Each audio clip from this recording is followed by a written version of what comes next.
Death can't be the only answer! Don't tell me what everyone on Earth wants! On the surface, at least, that's true. However, their subconscious tells a different story. I don't care about your theories! My friends are out there saving lives because that's the right thing to do! You can't make us give up! By the time this video comes out, it would have been a month and some change since the last episode of the Fire Force anime, and even though I have some critiques, especially in the fan service department, Freaky frog! You freaky frog! I still found the anime to be a personal favorite of mine, which makes a lot of sense since Soul Eater is one of my favorite animes, and the mangaka of Soul Eater, Atsushi Okubo, also is the one who made Fire Force. This makes Okubo special because he has done something that many mangaka have a hard time doing after making such a popular series, which is to make another one that is just as comparable and to even some better than the first series. Really now? Yes, even though I don't share those sentiments and I'm more of a Soul Eater guy, I can still see why others may find Fire Force to be better. Both animes and mangas share a similar art style, but both differ on their focuses in their storytelling. To me, I feel like Soul Eater is more of a character-driven series, having a heavier emphasis on the relationships between the characters, which is highlighted by the power system. That system relies on two people being able to have a proper soul connection for them to even be effective in battle. You have a lot of personalities in the series that get fleshed out, and the personal growth of the characters is honestly more of a reason to watch the show than the plot itself. Don't get me wrong, the plot is fine in Soul Eater, but if we compare it to Fire Force, we have to be honest with ourselves. As Soul Eater fans, Fire Force definitely got us on this one, which is why I understand people who think Fire Force is better. If you are a plot-driven person, you will more than likely enjoy Fire Force more. The storytelling in Fire Force is faster paced in comparison to Soul Eater due to not needing to build those connections in the same way you need to for a character-driven story. With Fire Force, you get straight to the plot. In the first episode, you know there is a mystery about what caused Shinra's mother to burst into flames, and as the story progresses, you keep wondering to yourself, damn, I thought we figured it out, but now there's some other mystery that we need to figure out to solve this new mystery. When watching Soul Eater, I would ask after each episode, how will Black Star get over this hurdle? Will Maka and Soul rekindle? And will Krona be saved by Maka or be consumed by his own darkness? Opposed to Fire Force, I'm sitting here thinking, what are these bugs?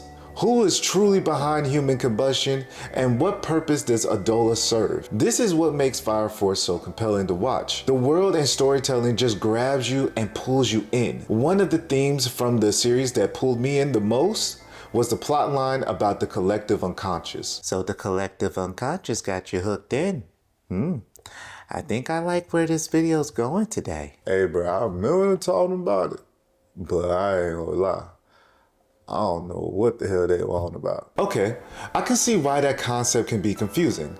Hell, I don't even think you're the only person who didn't really understand it. The collective unconscious is a very abstract concept, so being able to easily grasp it is no small feat. But Fire Force isn't the only anime that tried to bring this theory to our consciousness. Another personal favorite anime of mine, Code Geass, also used the collective unconscious theory as part of its plot. However, in Code Geass, I don't really feel like the theory was fleshed out in the same way as it was in Fire Force. In Fire Force, the whole last season focused on a lot of what the collective unconscious is in their universe, while Code Geass just brushes over it within the last few episodes of the series. Even though both series use the collective unconscious as a way to control the outcomes of their respective universes, only one truly goes into depth about how the collective unconscious impacts their world. The way Fire Force incorporates the theory of collective unconscious to the plot captivates me to explore what the collective unconscious is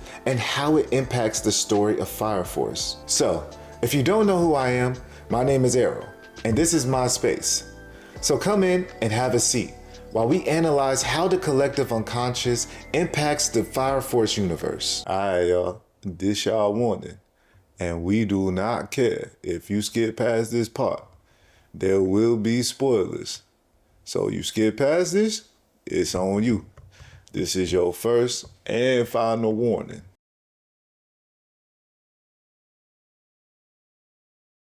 Before I get started on the role the collective unconscious has in the story, we first need to discuss what this theory is about and where did it originate from.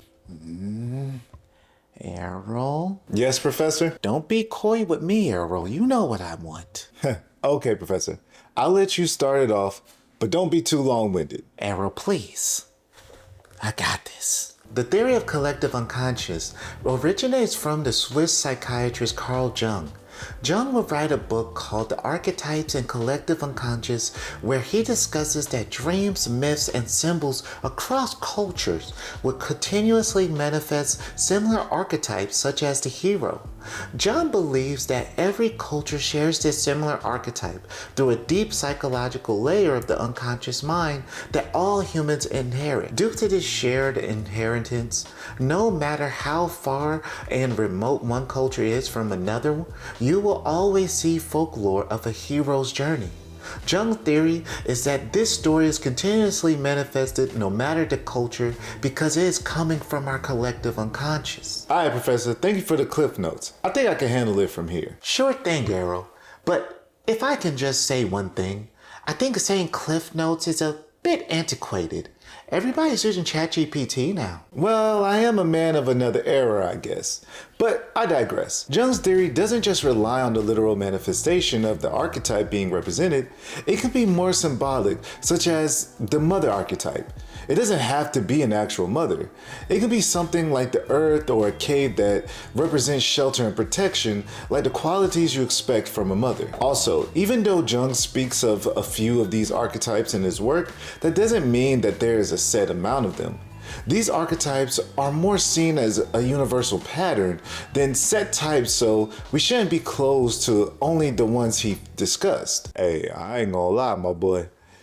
This seemed more like a you and Professor video, cause I ain't signed up for no little psych class. Don't worry, big bro. We are just about to get to the anime. I just need to lay down the foundation first. Alright, we'll see where we go from here. Go ahead and do your thing, man. Thank you, big bro. So, now that we got a bit of an understanding on the theory of collective unconscious, let's get into how Fire Force uses this theory in the series. In the show, the collective unconscious of humanity has manifested as a metaphysical realm known as Adola. Although Adola and the collective unconscious are two sides of the same coin in this universe, it's important to distinguish that Adola and the collective unconscious are not exactly the same thing. The collective unconscious acts as the mind that comes up with the ideas, while Adola acts as the hands that bring these ideas to life. Due to Adola being the place where the collective belief about someone is formed, this causes doppelgangers to be produced as the version of you that the masses believe you are. Since the girls think I'm Future Hendrix, then in Adola, I'll be Future. Big bro, we already went through this. These women don't believe your future. But yes, if that's the collective belief about you, then yeah, you'll be Future. Hey, nerd. Okay, anyways. These doppelgangers are kind of the reason that people burst into spontaneous combustion in the world of Fire Force. You see, when a doppelganger intrudes and tries to merge with their real-world counterpart, it causes a reaction that leads them bursting in flames, becoming infernals, or what I'd like to call fire zombies. Luckily, however, there have been certain humans who have strong wills and bodies that have adapted to channel the combustion. This allows them to be able to resist turning into infernals. Also, their bodies are able to harness the fire and control it at will. These individuals, being resistant to fire and human combustion, typically become part of the Fire Force to fight infernals. In this world, the collective unconscious is pretty much the cause of the powers in Fire Force. Without it, we wouldn't have doppelgangers. Without doppelgangers, we wouldn't have spontaneous human combustion. And without human combustion, we wouldn't have fire powers. One group in this series understands this well, with that being our main antagonist group, the White Clod. The White Clod are not your typical evildoer group that wants to take over the world. Instead, they want to destroy every living thing in it, including themselves. Oh nah, these boys crazy. Seems like this group is going through a bit of psychosis. A bit is playing this too lightly, but if you ask them, they are granting humans salvation. They believe that humans subconsciously want to be the destroyed due to their constant suffering. In their minds, the greatest way to get rid of suffering is by destroying everything, because you can't suffer if you don't exist. Although insane to come up with this as an outcome, it's somewhat understandable how they got there, especially with characters like Haumea. Haumea, being a special power kinetic that the White Clawed called Pillars, has a direct link to Adola that grants her the ability to hear the voices of the collective unconscious. Unfortunately, Adola amplifies extreme emotions, especially negative ones, which cause her to mostly hear pain and suffering instead of the quiet voices of hope and happiness. To make matters worse, she can't just turn this ability off. She constantly hears the suffering of humanity throughout the day. Honestly, I'm not really surprised she has come to this outcome that killing humanity will be better than continued suffering. When one only sees the suffering of the world, they can easily create a biased view of humanity that is filled with negativity. But Haumea is really the only White Claw member I have some understanding for. The rest of them are just straight up nutbags for real. This need to save humans from their suffering is what leads them to their plan to destroy the planet. Now, remember how I explained earlier human combustion is caused by the attempted merging of doppelgangers? Well, what if that was at a global scale? Because that's what the White Clawed plans are. They want the realm of Adola to merge with our world to cause the whole planet to burn up in flames in what is referred to as the Great Catalysm. But for Adola to merge successfully, they need the collective unconscious of humanity to lean heavily towards negative emotions such as destruction and despair, because if not, the catalysm will not be able to fully destroy the world. This world is on fire. The world is on fire. The collective unconscious is not just a theory in Fire Force, but something that can physically impact the world to the point of destroying it. Jung understood this as well. He knew that if individuals stopped relying on their individual consciousness to make decisions, they would lose themselves to the collective and the unconscious archetypes. These archetypes will begin to be activated, leading people to think through this shared symbol, and if that symbol is despair, then this will lead to projecting despair in the masses. This is what Jung warns us about when we lose our individual consciousness to the collective. This is what the White Clawed are betting on. But just like how that symbol could shift us towards despair, it can also lead us towards hope. The White Clawed knew this plan could be disrupted by hope, which leads us to the protagonist of the story, Shinra. A hero doesn't abandon hope. So I am not giving up. You defy the collective will of humanity? What meaning is there in such an act? I don't really care if that's its will. If I'm being honest, I just don't want the world to end. You see, Shinra is also a pillar like Haumea, which means he also has a direct link to Adola. This isn't the only reason he is special. He's also born from a virgin birth. Now, if that doesn't tell you something, then you really haven't been paying attention to my talks about Carl Jung and archetypes. Just like how the collective unconscious manifests archetypes of despair, our unconscious also comes up with heroes to save us from that despair. I shouldn't have to tell you who someone born from a virgin birth symbolizes, but I'll do it for the kids in the back of the class. Shinra is the savior. Yes, Shinra is the archetype of the hero/savior that Jung speaks about in his work. The collective unconscious of humanity has shaped Shinra into the manifestation of the savior pattern. The White Clawed knows of this and tries to hide the truth of his birth, because if the world knew of a boy being born from virgin birth, then the collective would see him as a savior like Jesus, giving humanity hope. This hope would ruin their plans of creating a worldwide despair. Ironically though, Shinra for most of the show is seen as a devil due to his off-putting smile and people believing that he was the one who killed his brother and mother. This collective belief of him creates a doppelganger in Adola that actually represents the devil that people believe he is, instead of his hero archetype that he was destined to be. This all works in the White Clawed favor, helping them further push humanity into despair because they have shunned the person who is supposed to be their savior. Again, More Jesus references. Shinra isn't the only archetype that the collective unconscious has manifested. There's his brother Sho representing the frozen child archetype, Benimaru as the enlightened destroyer, and Obi being the human anchor archetype. This show would make Jung smile ear to ear because Okubo clearly understands his theory. Shinra is the savior, and just like how despair can be projected to the masses, hope can too. Jung believed that many movements are formed around archetypes such as the savior and can shift people out of a crisis and in turn bring major societal shifts. But as I said earlier, this can be a bit risky. It can lead to dependency and idealization of the figure being symbolized. What if that savior doesn't live up to expectations? What if he gets consumed by rage and hatred?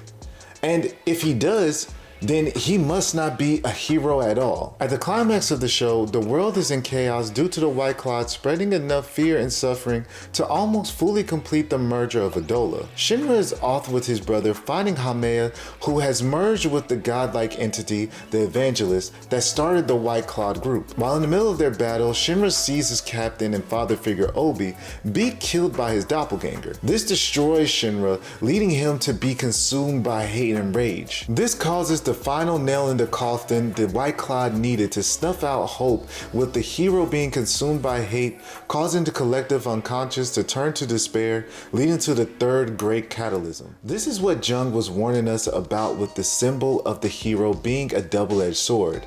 Shinra was not able to meet the expectations of a hero that the collective has manifested. Due to this, everything collapsed and the world was consumed by despair. Jung believed that hope should not be outsourced by an external source, but gradually integrated into an individual's own capacity for change, which is luckily what Shinra has been doing the whole series. You see, through the show, Shinra has been coming to terms that there is no perfect hero. He went from a kid believing that he can save everybody to choosing to protect life even if he can't save everyone. He, at the end of the series, accepts that he may be misunderstood as a devil, but he will help anyways because his actions mean more than recognition. Shinra might have failed at society's unconscious view of a hero, but his individual conscious view of a hero is what will save the world. After Shinra snaps out of his rage with the help of his friend Arthur, he remembers that he is a hero even without the collective unconscious. This leads him into performing a soul resonance with his mother and Sho, because if the Evangelist and Hameya can merge under despair, then they should be able to merge under hope. This merger creates a divine being, an embodiment of hope and heroism. Shinra Ban Shouman. This new hero does not look like the society's view of a hero. Instead, it has a demonic look. The collective unconscious view doesn't matter, and that view of a hero has failed. This new hero was not made by the collective unconscious, but by a family bond that will save everyone. Shinra Ban Shouman defeats the Evangelist and Hameya, then recreates the world anew and brings back everyone to life with his new godlike powers. These powers are bestowed to him because he becomes the dominant will of the collective unconscious. Look, bear with me. I know it's a lot, but to understand it better, y'all should really watch the show. I digress. With the defeat of the Evangelist, Hameya is now being convinced by Shinra to come enjoy this new world he created. Hameya is reluctant because she just sees what he did as a temporary fix that would inevitably mean nothing, and the world's despair will just return. Because as long as the fear of death and suffering exists, nothing will be different from before, and everything will just go back to the way it was. Shinra lets her know that it will not be the same because he changed something. He got rid of death being absolute. The boundary between life and death is more flexible. Since despair comes from the fear of death, he made death more familiar. This change, plus the loved one of hers being revived, has her choose to forsake the collective unconscious and live life as an individual. Shinra will also create a god for this new world of death. This god of death will be created so humans will have a symbol to look towards. Shinra, like Carl Jung, understands that humans need symbols such as a god of death in this new world because it is essential to the human mind. These symbols help bridge the gap between the unconscious and conscious mind. What we can't fully communicate in our unconsciousness, the symbol helps grasp the concept for the conscious mind. That is what the new god of death does for this world. A concept of death that is hard for the conscious mind to grasp, but with a god of death being the symbol of death, the people of this world are able to have a better grasp of what death is, leading to less anxiety towards it because it is something familiar and not as mysterious. If Shinra didn't do this, the people of this new reality would probably do as Hamea predicted. But because death is so familiar, people will not have this fear of death like they once did. Death is so approachable that you can actually reach death by just calling his number at 4242564. Now, if this number seems familiar to you, then you would know that this is the number of Lord Death and Soul Eater. Yep, if you haven't figured out by now, Fire Force is the prequel to Soul Eater. Wow, what a revelation. Shoot, I ain't gonna lie. I ain't see that one coming. Yeah, when I first saw the plot twist, I was already about to jump out my seat. Realizing that this world in Fire Force predates the one we see in Soul Eater, and that Shinra is the one who created the world that gave birth to one of my favorite characters, Blackstar?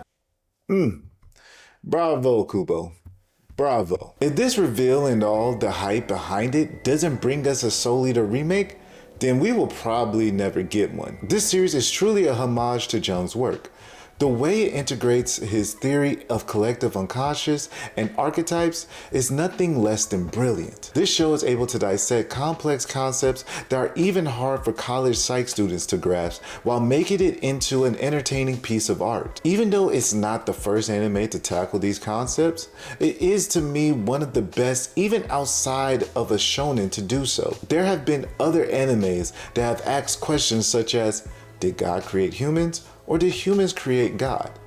And through the Fire Force universe, Okubo gives us his answer. Shinra being the human to create the god of his world through the collective unconscious, not to be a tool for control and destruction like the evangelist wanted, but instead to give meaning to something we fear. Series like these make you think about concepts that many never even heard of.